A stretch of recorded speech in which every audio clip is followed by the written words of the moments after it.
Ladies and gentlemen, welcome to the Billionaire Lifestyle Podcast with your host, Emmett Muckles.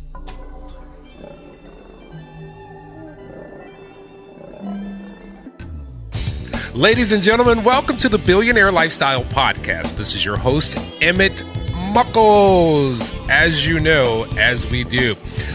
Remember this, you can always find the podcast at emmettmuckles.com.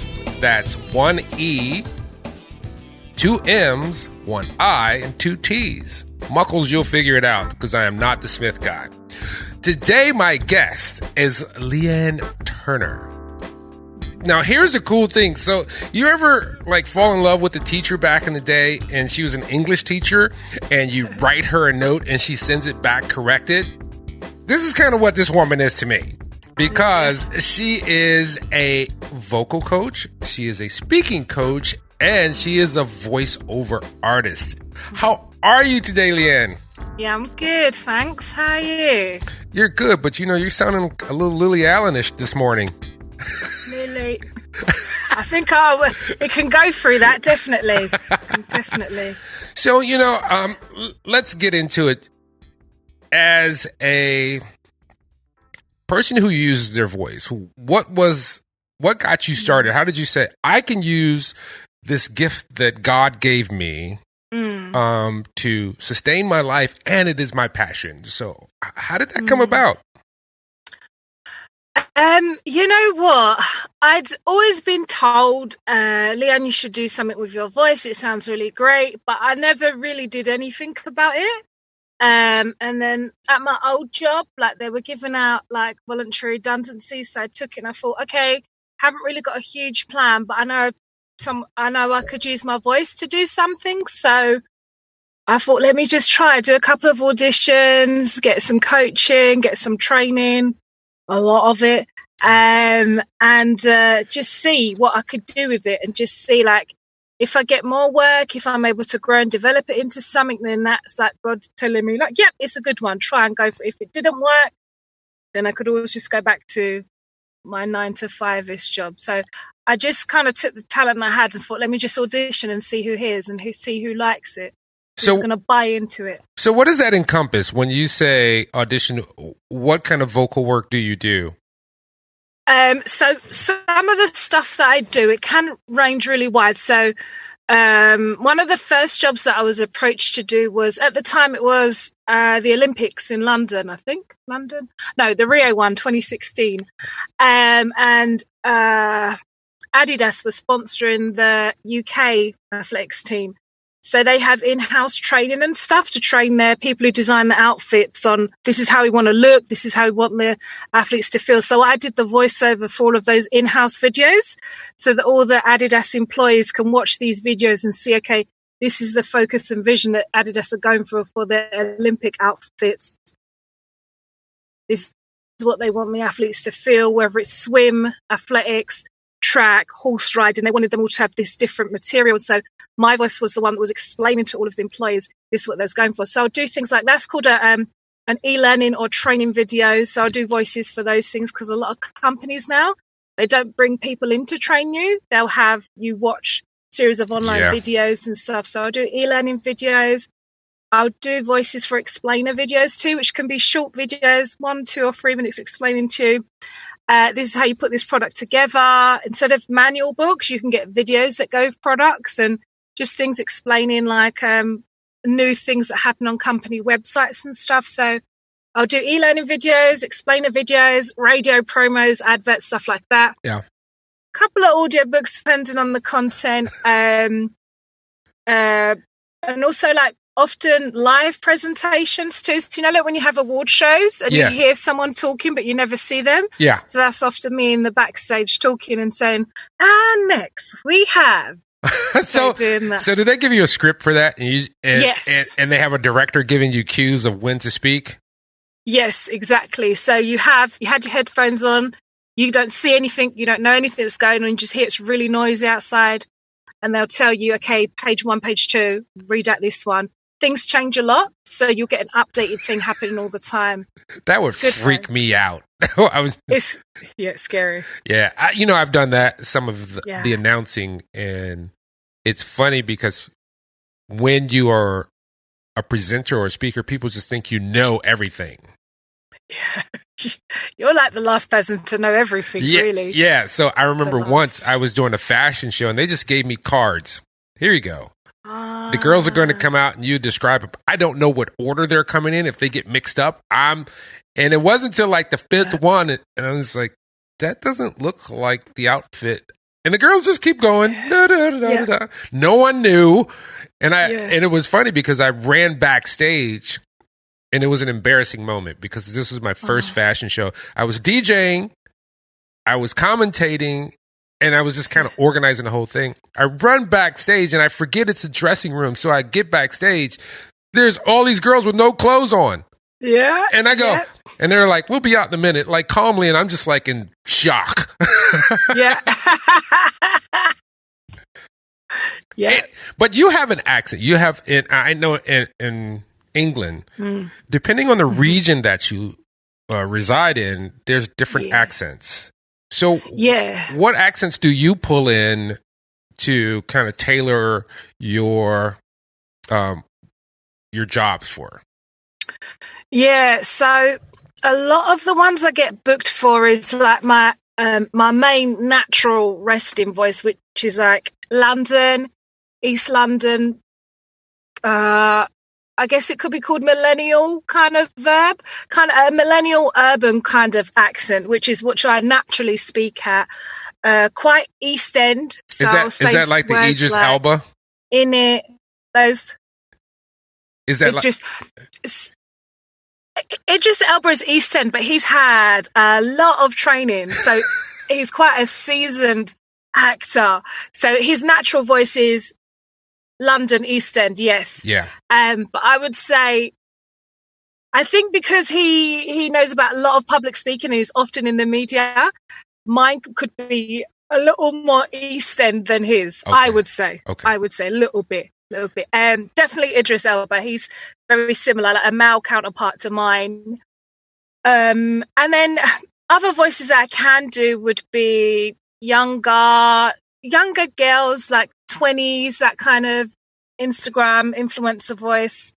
And then make it really smooth, really sophisticated, slow it down, articulate correctly, and then do a late 20s, early 30s corporate voice, which could be someone who answers the phone. Thank you so much for calling Miles and Stars. Legal them. How can I help you today? So it's different. So a lot softer, a lot floatier, a lot more engaging. So those are the three main ones. So most of your influence or most of your repertoire comes from the various British accents. Do you do any English, or have you done any English overdubs or voiceover work? Yeah. And when I say English, I mean American English. That just sounded weird once I said it. I get it. Okay, I get it. I haven't been approached to do American English accents because with that, you have to really get your mind engaged and you've got to be able to be continuous with it. Yes. So if you're going to do like New York City, if you're going to do that accent, you have to be able to hold the accent all the way through if it's a 10-minute, 20-minute recording that they want. I don't think mine is that strong. I do love to do accents and imitate people. I love it. I just love to listen and imitate different people because I think it's interesting to hear like someone's accent. To me tells you a lot about the person, like where would they grow up, what's their influence, their schooling, how they feel about themselves. You can hear even someone's confidence level in the way that they articulate themselves too. That's true. You know, one of the things that I had to do, I literally lost my accent. Okay. And I chose specifically Middle America because there is this standard across America. No matter where you go, these individuals all sound very much the same. You cannot tell where they're from. Mm-hmm. You can't tell. It's just a middle of the road, which is the American newscaster. Yeah, definitely. So if I go in the South, they don't have a Southern twang. They have the Middle America sound. If I go to the North, if I go to New York, if I go to California, this is a staple across speaking. And that's what I modeled myself after when I was approximately 20, 21, so that I could take away some judgment, believe it or not. Yeah, that's very true. Now, you have a podcast too, where Yes. you give tips and you help people out. And you and I have been working together, just doing some various research and projects and seeing how things work. Tell me about the podcast. Yeah, so the podcast comes out each week on a Tuesday, and it's basically me giving like short tips on how to speak more effectively. So I am at the moment talking about a couple of my friends who I've been working with, and there's so many things that can affect your voice and you don't even know. So like one of my friends, Emily, she's got, I don't know if she's aware, but she's got like the low confidence comes because she doesn't really like the way she sounds. So she kind of, like slumps over. Yeah. And you can't really talk that well if your shoulders are leaning forward because you're just crushing everything that's going to give you the power and the sound. So I give little tips at the moment, one about like your posture. A bad standing is going to give you a bad voice. It's just not going to be effective. And I talk about other things as well, just about just relaxing. Because if you're quite tense, you can't talk, sound engaged, and you sound rushed. Yeah. So different tips I've been given out at the moment, just about being very aware that your voice is, like, people judge you by the way you look, but people also judge you, like how you said you trained your voice. They judge you by the way you sound too. And particularly, I've noticed that when I'm out and about in like London and stuff, it's hugely snooty. Particularly if someone only corresponds with you on phone and then I show up, hello, and they're not looking or expecting me. Yeah. So loads of different tips. But how can people, really protect their voice? And the reason I'm asking this is because I watched this thing with Celine Dion once. And they're showing like a day in the life of Celine Dion. And she's going through all these really strange vocal exercises before a concert. I think Mariah Carey does it too. Yeah. Where if you walked into the room, you would think they were just breaking down psychotically because they're like, whoop, whoop, and, doing all these things. But what are some of the things that common people can do in their everyday life or situationally to protect their voice or to help their voice? Yeah, there's loads of things that you can do, even if you're not like being Celine Dion or Mariah Carey. And I think, first of all, just starting off, even when you wake up in the morning, don't start talking, because talking is actually an advanced process for your vocal cords. And your vocal cords are these two little thin things that come together, and how you talk, they vibrate, and that gives you your sound. So they need warming up first. So when you talk, you're putting them on this mode already. I think it's great if people can just start humming, just like, just in the beginning. Don't talk first thing in the morning. It's really going to start aggravating these two little thin, delicate vocal cords that you talk with. Hum it first, then la it. La, la, la, la, la, la, la. And do that a couple of times, just for a minute each, and that will actually warm them up. Just like if you were going to go to the gym, you don't just hard start running fast at whatever fast rate on the treadmill. You kind of walk into it first, then you get into higher tempos. It's the same with the vocal cords as well. They need warming up. So I think humming, lowering, doing tongue twisters like red lorry, yellow lorry, red lorry, yellow lorry, red lorry, yellow lorry, and go faster and faster and faster. That's a really good one. That helps you to really move your mouth and your tongue in the right position so you can get the correct sounding out. And just even basic stuff like, don't drink cold water. Don't drink sugary drinks. These things are going to actually eventually start dehydrating these little thin, delicate vocal cords. I highly suggest, always drink like not, it can be room temperature, but definitely boil the kettle and maybe put like half of boiling water and then half of like cold water. Put things in there like ginger, cinnamon, these natural products, green tea and things like that. Because these things are actually going to help protect and moisten the vocal cords, which is where the sound comes from. And particularly in winter, you need to be taking like limes and gingers. Even if you're not sick, just take it anyway, because it's a prevention cure. And it might sound crazy, but when you see people like when Pavarotti was performing that, whenever he wasn't on stage, he'd always wear a scarf to wrap his neck.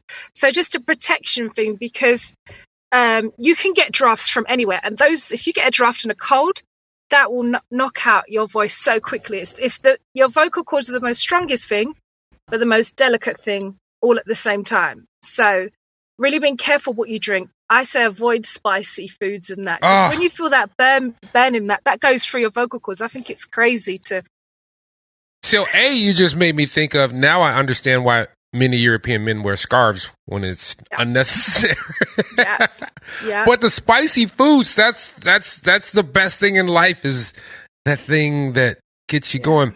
But, if you have a presentation, or if you have an interview, and the reason I brought up interview is because on one of your episodes for your podcast, you talk about various things, such as how you should speak when you go to an interview, or, in situations where you're not familiar, you have to understand these modalities of communication, because that's what our main function is. I mean, like you and I, which is funny, we had some technical issues early on, and we couldn't use the very thing we're talking about to remedy the problem. So we have to go, we had to come down to this common thing, which is what people have to do with their voice, is find what makes everyone else comfortable with them.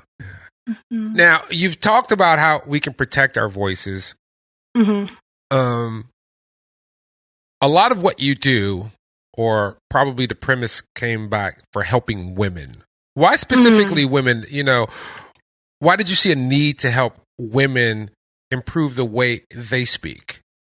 Yeah, because I found that in the workplace, because before I started doing the voiceover and speaking coach work, my previous job was I used to work as an investigator into corruption and fraud, which is a heavily male-dominated industry. And then I was going into courts, the law courts, every day to go and prosecute cases. And that's here in the UK. It's a very old boys network and stuff like that. So often there'll be women there, and they're either this kind of alpha male kind of woman, where she's very aggressive, rather than being a woman's woman, she's like a man's woman, if that makes sense. It does. So, and I often found as well that when I worked with ladies in corporates, particularly ladies who might have gone off, had a baby, or had a career change, trying to get back in the industry and trying to climb the corporate ladder, they often had lost confidence, didn't know what was current, what to say in an interview, even though she could be extremely skilled, but she just didn't know how to present her skills effectively in an interview or in a business meeting. When you're trying to do negotiations, and it's a male-dominated room, and how do you kind of effectively negotiate without looking like a woman who's got emotions and can't manage her monthly cycle? So just how to effectively communicate and stuff without kind of being that crazy lady. Yeah. So do you, and this is an odd question, but this just came up. Are there hormone imbalances that can affect our voice? I know it can affect our moods, but can it affect our voice as well and what we deliver? It can do, definitely for women, because I was listening to another podcast about it. Like, it can even affect like how your mind is functioning. So particularly the women, they've got about 4 different cycles. So the menstrual one is like in like the 3rd stage in that. So there's ones where you can be highly rational, highly emotional, then you're very fertile. There's another one when you're coming off of that. So there's all these different, I think it's about 4 stages the woman's body and mind can go through, which is going to affect your voice, because your hormones are running through the whole of your body. So it is going to, if you're feeling depressed, you're not going to sound lively and active in the voice if you're going through a deep emotional time in one of your cycles. But I think it's really key for any woman, whether she's in fertile stage, whether she's in a menopause stage, to be aware of what cycle she's in, because then you can choose when to do your most effective work. So if you've got a huge contract, you've got to present the work, it's probably best if you pick it at stage 1 of your cycle, rather than in the emotional stage or the menstrual stage, when it may not be that your mind is working that right, because your mind is going to dominate what your voice says. So if you're not feeling great, it's going to come out. You can hear when someone's sick. You can't hide and pretend that you haven't got a cold. No, I've not got a cold. So it all comes out. It all comes out. So, hormones do affect it. Some people, believe it or not, No matter what you believe, it happens anyway.